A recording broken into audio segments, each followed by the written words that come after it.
What's up? I'm Noelle at Noelle's Notions, and this is Fame by the Flame with KO. What's up?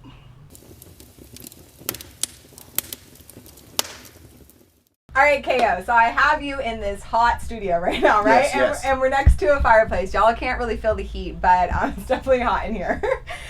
Before we talk about your new summer jam that's going to be heating up the airways, I really want to talk about some of your past music, right? Some of your independent stuff that you've been going through. Absolutely. So can you tell fans a little bit about your two releases? Yes, of course. The first one, What It Do, was released in November of last year. It's kind of an introduction to what kind of artist I am. Kind of it gives you an idea of like the sound that I'm going to be bringing. Okay. It's definitely a little bit more of a catchy, poppy tune to it. The second release, Simple Mind, which was just released a couple weeks ago or so, available on Apple Music and Spotify. That's a little bit more in your face, a little more modern, a little bit more rap forward. I was gonna say they're both really unique sounds. If you guys have not heard them, you definitely have to go on to Spotify and check them out. Simple Mind to me is kind of fun. You talk about a lot about drinking Grey Goose and at a party, right? Yeah. And to me, it was like I was getting ready to the song. And I was like, oh, okay, I get it. Like the simple mind of like when you're under the influence, right? Exactly. And it's like you're at a party and you're literally it's just like.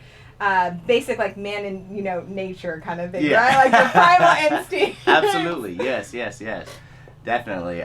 It's especially the line. It's what is it? Popping pills like medicine. Like it's just kind of aiming to that group of people, whatnot, who just love the fucking party and get fucked up and like Project X group, right? Project X group, straight up, absolutely. And so in a sense, it's kind of making fun of that scene, but at the same time, it's saying like, yo, like this tight. So get a part of my story. You know what I mean? Like. So do you feel like most of your songs then are inspired by your real life? Of course, yeah. I would say definitely. I'm never really rapping about like Benzes or like cars or thousands and millions of dollars. I don't have it. Yeah. You know what I mean? So there's no point of telling a lie over a track. Yeah. But yeah, everything is definitely just from personal experience, personal just life. And you're from Sacramento, right? Correct. So born and raised? Born in Oklahoma City, Oklahoma. Oh, okay. I moved here when I was 8 with my mom. Okay. And so I still thank her to this day. Like, thank you so much for moving me to Cali because I don't know what I'd be doing in Oklahoma right now. Yeah, I grew up in Alabama, Tuscaloosa, Roll Tide. So you get it. I get the move. I get the move. And just the mentality, I think, of the West Coast and California particularly. Not only is the music different, but just the diversity and interactions with people, which to your point, kind of add into the real life experiences that you have, like dealing with all these different types of people. So you're making music for everybody. Absolutely. It makes the world go around. Your goals then for building your following, like what are some things that you're doing this year? I know you have a new single that you have coming out, right? Yeah, I would say that just releases, just releases. There was probably a good year and a half hiatus when I wasn't doing any music at all, just going through some personal things in life. And so it was kind of hard to get back into that groove of wanting to work your 9-to-5 job so you can afford studio time, so you can afford to get this mixed and get this mastered and whatnot. And so once I got back into that groove, that was around November or whatnot when What It Do came out. And it just felt good. Yeah. It just felt really good. And it was a reminder, like, why did I stop this? No matter what personal things were going on in my life. And so, but also having, friends who are also artists around me releasing things is just motivating, So singles this year. And then that'll be my main focus until I'm ready to release a visual. Yeah. Well, to your point, it's like artistry doesn't stop, right? It's something that lives within you. So it's like you really just have to figure out where that kind of works within your daily life. Like you said, like you're working your studio time and then your personal time, like all of that kind of has to flow together in order to be an artist and musician. Yeah, that's true. That's very true.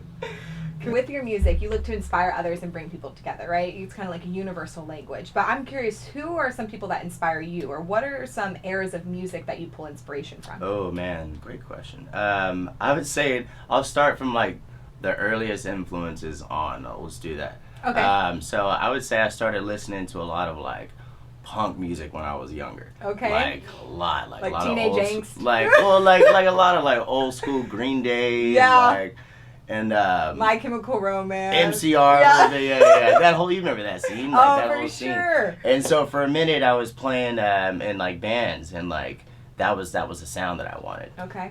Come like high school, the band I was in, we kind of just went our separate ways. Everyone's growing, you know what I mean? And I started to listen to a bunch of who was it at first? I started listening to a bunch of Tribe Called Quest. Yes. And my uncle would always put me on Q-Tip Sound and just like, see, this is hip hop. This is this is real rap or whatnot. So it went from Green Day to Tribe to early Currency, to Lil Wayne, to Wiz, to J. Cole, and K. Dot, and it just kept going. But it originally started from that early shit. Yeah. Oh, excuse me. But yeah, that early stuff. You know what Yeah. I mean?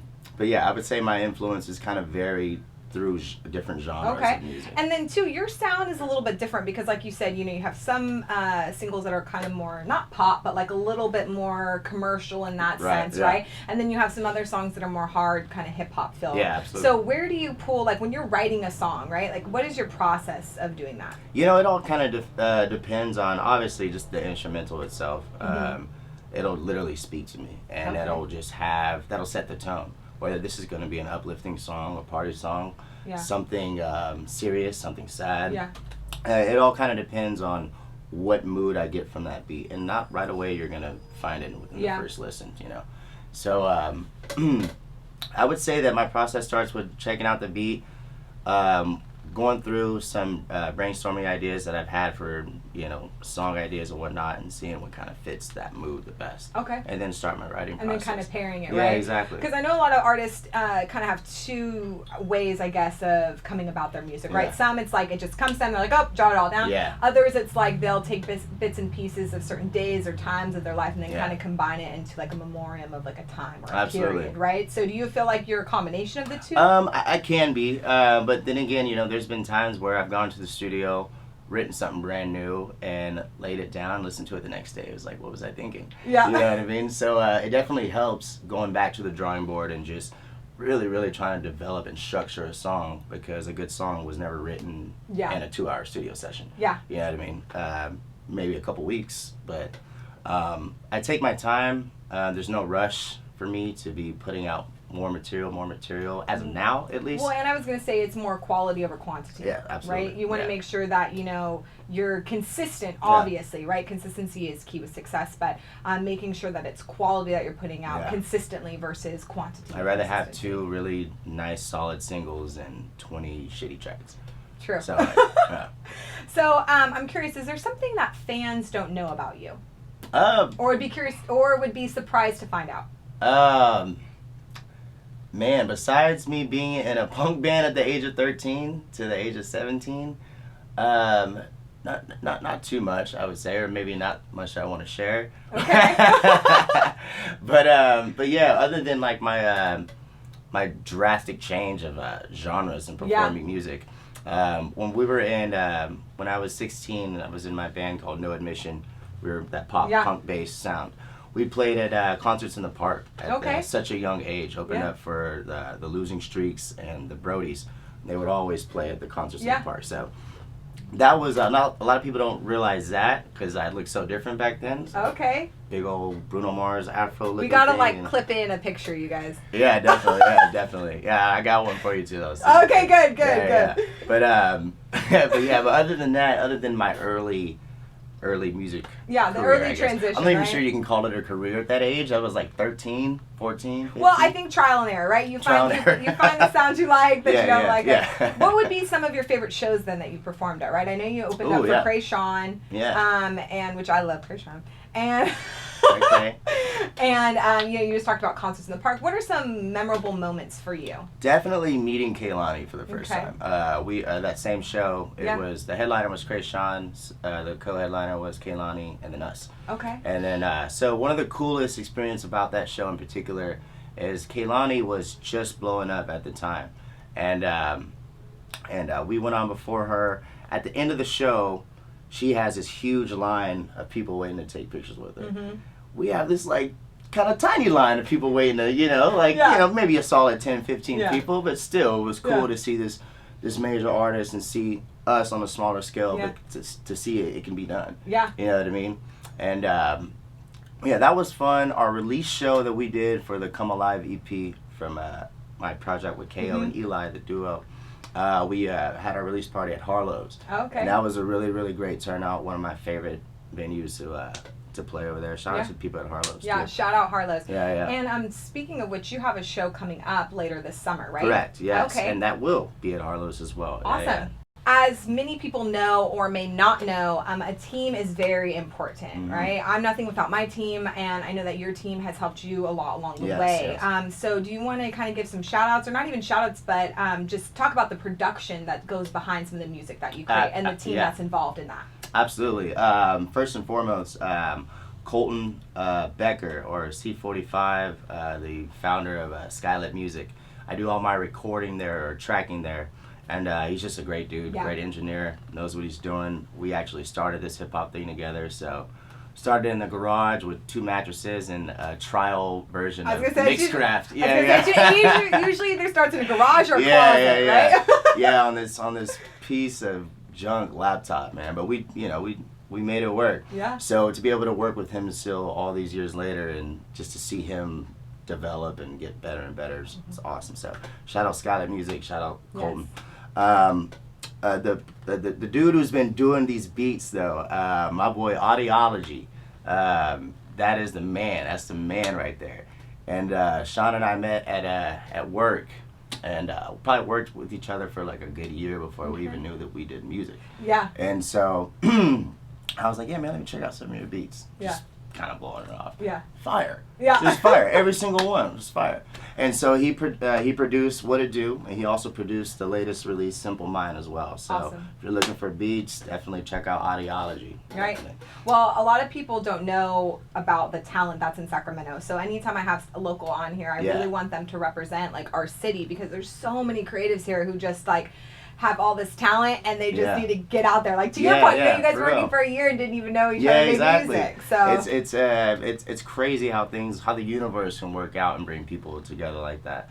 And shout out my mentor, Eric Bell, Sounds Like by Tribes. He's basically the one who did all the mixing and all the mastering for these 2 releases as well. So yeah, that's my guy right there. Shout out to him. Much love. Awesome. Well, shout out to the crew, you guys. Show them love as well. And I just have one final question for you. Yes, please. So, behind a lot of, billionaires or successful individuals, right? Yeah. Everybody has a morning routine. It's something that sets them up for success for their day, right? Yeah. So I'm curious, what is your morning routine? Woo. Well, I wake up. No, I'm playing. Okay. I was like, open my eyes, blink, open my eyes, breathe. blink, assess the situation. Yeah, right. You're like still in my bed, right? Yeah, for real. Where am I? Those are the 2. Honestly, I would say it depends on like whether I work later that day or not. Okay. It kind of varies, but most of the time it's just I'll get up, I'll put on my little Bose speaker, get myself some coffee, roll up a little joint, and see how I'm feeling. Whether that be creative, whether that be just lazy, I just want to chill before I gotta go to work or whatnot.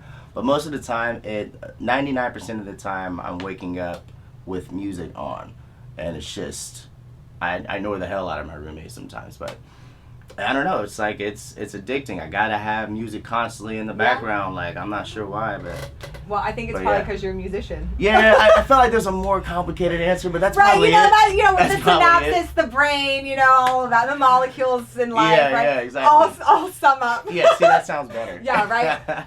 Chemistry, neuroscience, right? But definitely a little bit of THC, music, and some coffee to get me started. I'm usually good. Awesome. Well, obviously a recipe for success, you guys. Absolutely.